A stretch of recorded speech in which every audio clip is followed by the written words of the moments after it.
100 बार गिरेंगे फिर भी हम चढ़ाई करेंगे इस पर। इसका अभ्यास है हमको नष्ट करने का। तो आज से हम प्रण लेते हैं कि तू हमें कितनी बार गिराएगा। अविनाशी का बच्चा हूं, अविनाशी ही हूं। शरीर बदलते रहेंगे लेकिन हम तेरे को देख लेंगे एक दिन तुम जीत जाओगे। ये घबराने वाला मार्ग नहीं, डरने वाला मार्ग नहीं, उदास होने वाला मार्ग नहीं। 100 बार गिरो फिर भी पीछे मुड़ो मत, अगला कदम आगे बढ़ाओ, जीत जाओगे। वैभव पतंगे जी महाराष्ट्र से।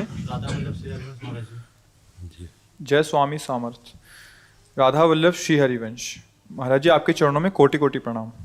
महाराज जी ये काम क्रोध आदि विकार मेरे पूर्व अभ्यासवश भगवत चिंतन नाम जप में बाधा उत्पन्न करते हैं और प्रयास करने पर भी उनका चिंतन कुछ समय बाद होने ही लगता है। महाराज जी कृपया मार्गदर्शन करें, कैसे इनसे मैं मुक्त हो पाऊंगा। आपकी जब बात इतनी समझ में आ गई है कि प्रयास करने पर कुछ समय बाद उनका चिंतन होने ही लगता है, मतलब कुछ समय आप बचा पा रहे हैं अपने आप को, तो आप समझो ऐसे महान विश्व विजयी त्रिभुवन विजयी अगर काम से कुछ मिनट आप अपने को बचा पा रहे हैं तो आप समझो आपको युक्ति मिल गई जिससे आप उस पर विजय प्राप्त कर लेंगे। ऐसा अपने को असमर्थ नहीं होना, क्योंकि वो बहुत पुराने से हमको पटकते चले आ रहे हैं, हमें परास्त करते चले आ रहे हैं, तो हमारा स्वभाव बन गया है हारना।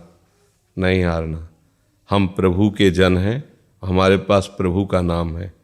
अगर प्रभु के नाम का, तो फिर ये काम क्रोध लोभ मोह मद मत्सर, आप पहले इनकी आंतरिक बात को समझिए। इनका निवास, जैसे किसी दुश्मन को मारना हो तो उसका निवास खोजे, उसकी कमजोरी खोजे, तभी तो उसको परास्त किया जा सकता है। तो काम का निवास जानते हो कहाँ है? अहंकार पर, देहाभिमान पर काम का निवास। अंतःकरण में 4 करण है, मन बुद्धि चित्त अहंकार। इस अहंकार में मैं पुरुष हूं, मैं स्त्री हूं, मैं भोगता हूं, मैं करता हूं, ये इसकी भूमि है, इस पर ये टिकता है और ये निरंतर नहीं कहीं वास कर सकता।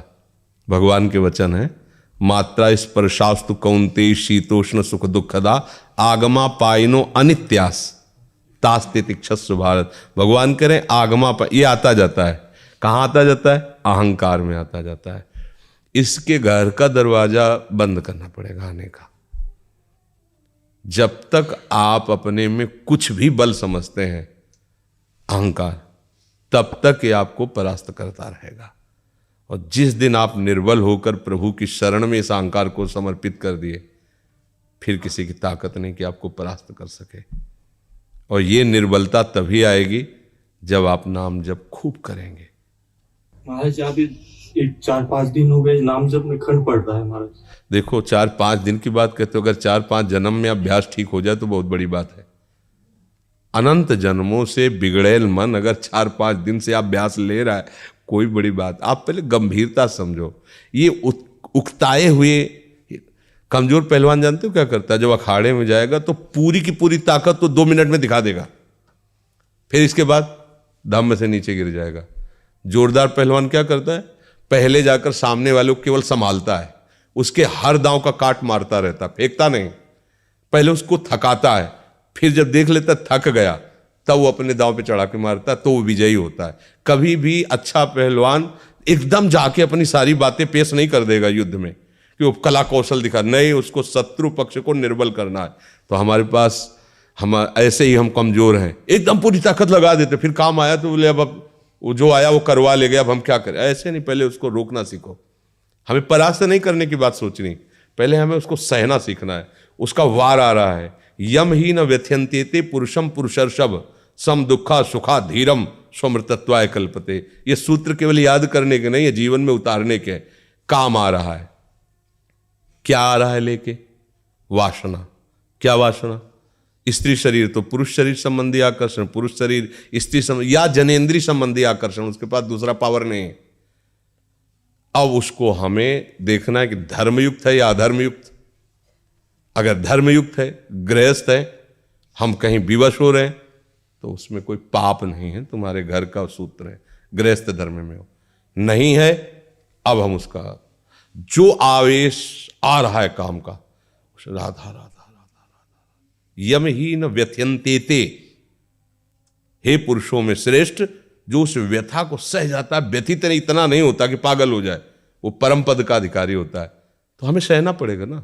हमारे अंदर काम आ रहा है राधा राधा राधा राधा राधा राधा, वो कह रहे यहाँ चलो, ये देखो, ये खाओ, ये पियो, हर बात अनसुनी, नहीं मान रहे। अब वो हमारा क्या बिगाड़ लेगा? बोलो क्या बिगाड़ लेगा? अब हम उसको इतना प्यार करते हैं कि दुश्मन ही नहीं मानते। वो कहता है वहां चलो, हम खड़े हो जाते हैं। वो कहता है ये करो, हम कर देते हैं। वो कहता है ये देख लो, हम देख लेते हैं। वो कहता है सूंघ लो, हम सूंघ लेते हैं। वो ये छू लो, हम छू लेते हैं। अब हम उस पर विजय प्राप्त कर पाएंगे? हम दुश्मन के इशारे पे चल रहे हैं। हम विजय प्राप्त करने के लिए पहले आप अपना पक्ष दृढ़ कीजिए, ये हमारा दुश्मन है, ये हमको भगवान से विमुख करने में पूरा का पूरा जोर जन्म जन्मांतरों से लगाता रहे। अब हमको लड़ना है, हमारे पास बल है, भगवान नाम। हाँ, नाम रूपी जहाज में चढ़ गए, पार हो गया बहुत समुद्र से। ये मगरमच्छ आदि जो काम आदि हैं, ये तैरने वाले को लील सकते हैं, जहाज पे चढ़ने वाले को नहीं। नानक नाम जहाज है, चढ़े सो उतरे पार। नाम पर बैठ गया ना, पार हो गया। आज तक कोई ऐसा नहीं मिला कि हम नाम रूपी जहाज पे बैठे भैया बूढ़ गए।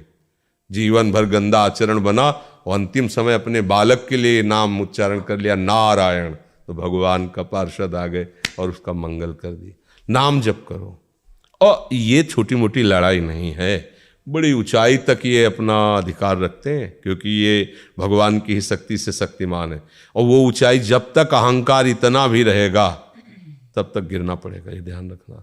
वो अहंकार मिटिया मिट ऐसे ही होगा जब अंतिम समय देखते हैं कि हार गया। ये जीव बहुत कपटी है, ये कहेगा कि मैं हार गया, लेकिन अंदर से नहीं हारता। भगवान अंदर की बात देखते हैं। जब अंदर से हार गया तो हरि गुरु उसकी बाँह पकड़ लेते हैं। फिर गुरु मेहरबान, चेला पहलवान, कोई उसे परास्त ही नहीं कर सकता, कोई परास्त नहीं। ऐसा नहीं कि ये काम क्रोध केवल आपको ही सताए हैं, ये संतों को तो आते ही नहीं हैं या आए ही नहीं हैं। सबको रोना पड़ा है, सबको भगवान से प्रार्थना, नाथ मुझे बचा लो। और प्रभु का नाम, प्रभु का बल, धीरे धीरे ऐसी स्थिति, ऐसी ऊंचाई आई कि वो छू ही नहीं पाते उन्हें निर्मल अवस्था में भगवान। और आगे चलकर तो कोई काम आदि रह ही नहीं जाते, सब भगवत स्वरूप हो जाते हैं, सब भगवान है, सब में प्रभु, ऐसा अनुभव होने लगता है। पहली बात तो घबराओ मत। ये जो हमारा रोना धोना शुरू हो जाता है, ये सबसे बड़ी हानि है। शत्रु पक्ष के लिए तुम इतने कमजोर हो गए हो। अरे भाई ऐसा नहीं, हम भगवान के बच्चे हैं यार, मतलब ऐसा क्या? वो भगवान की शक्ति से शक्तिमान होकर त्रिभुवन में झंडा फहरा रहा है और हम भगवान के बच्चे होकर रो रहे हैं यार, कैसे? मतलब हम भगवान को अपना नहीं माने, इसीलिए सच्ची बात है। जिस दिन आप अपने गुरु के हो जाओगे, भगवान के हो जाओगे, तो आपके अंदर एक तेज आ जाएगा, एक शक्ति आ जाएगी, सबसे लड़ने की सामर्थ्य आ जाएगी।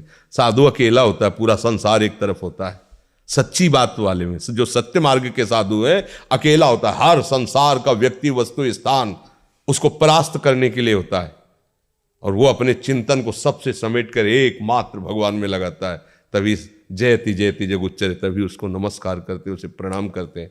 तो वो तुम भी बन सकते हो, गृहस्थ में होते हुए भी वैसे बना जा सकता है।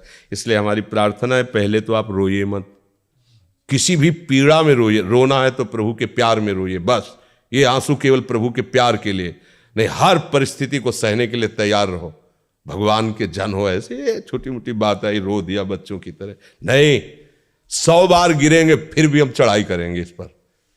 इसका अभ्यास है हमको नष्ट करने का। तो आज से हम प्रण लेते हैं कि तू हमें कितनी बार गिराएगा। अविनाशी का बच्चा हूं, अविनाशी ही हूं। शरीर बदलते रहेंगे लेकिन हम तेरे को देख लेंगे एक दिन तुम जीत जाओगे।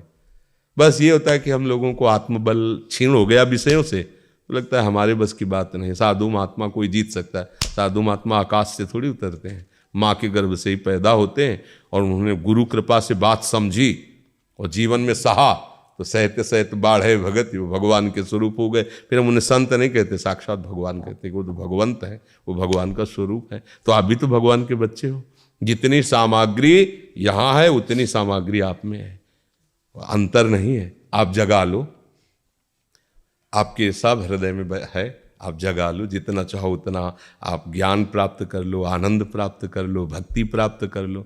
ये घबराने वाला मार्ग नहीं, डरने वाला मार्ग नहीं, उदास होने वाला मार्ग नहीं। 100 बार गिरो फिर भी पीछे मुड़ो मत, अगला कदम आगे बढ़ाओ, जीत जाओगे, क्योंकि प्रभु हैं।